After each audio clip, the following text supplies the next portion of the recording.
Good evening. It is Tuesday, February 16th, 2021. We've seen in the Gospel of Mark how Jesus had just performed some mighty miracles. He'd fed 5,000, walked on the water, then fed 4,000, and performed many healings. Then he was demanded to show a miracle.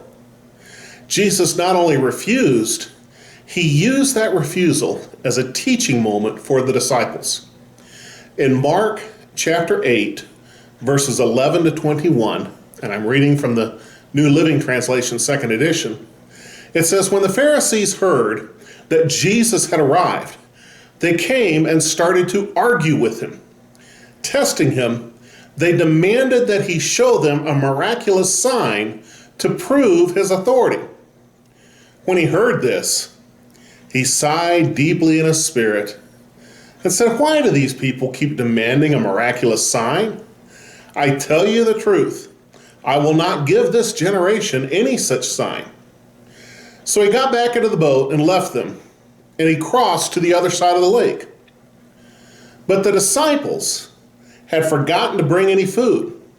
They only had one loaf of bread with them in the boat. As they were crossing the lake, Jesus warned them, 'Watch out! Beware of the yeast of the Pharisees and of Herod.' At this, they began to argue with each other because they hadn't brought any bread. Jesus knew what they were saying, so he said, 'Why are you arguing about not having any bread? Don't you know or understand even yet? Are your hearts too hard to take it in? You have ears, can't you hear? You have eyes, can't you see? Do you remember anything at all? When I fed the 5,000 with 5 loaves of bread, how many baskets of leftovers did you pick up afterward?' 12, they said. And when I fed the 4,000 with 7 loaves, how many large baskets of leftovers did you pick up?' 7, they said. Don't you understand yet? He asked them. The Pharisees didn't want to believe in Jesus. They wanted to argue with him. And you notice he didn't spend a whole lot of time or energy on them. He just left. Then, on the way across the lake, the disciples got hungry. They only had one loaf of bread for the 12 of them and for Jesus. And Jesus warned them to beware of the leaven or of the yeast of the Pharisees and Herod. Yeast is the biologically active ingredient that makes the bread rise. The yeast of the Pharisees is that internal ingredient in their personalities and spiritual makeup that causes them to be hypocritical and argumentative.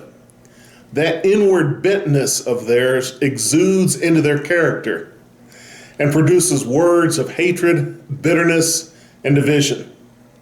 Jesus warned the disciples that that spiritual ingredient's not good. And the disciples, instead of trying to understand the teaching that Jesus was trying to give them, looked at the one loaf of bread, felt their hungry tummies, and began arguing about the bread and lunch, and who forgot to bring lunch, and who they could blame for no lunch, and when were they going to get to eat, and so forth.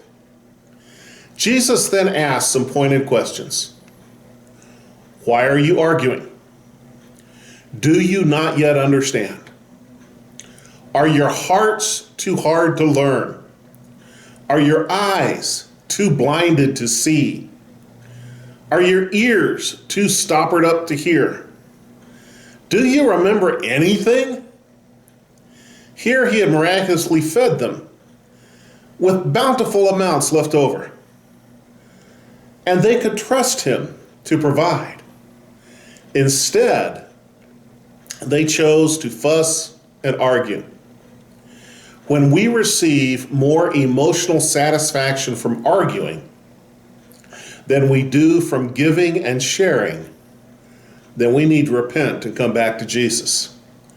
When our first priority is to win the argument rather than to encourage and edify one another, we need to repent. Be good to one another. Edify encourage, and lift one another up. Share with one another, and beware the leaven of the Pharisees. God bless you.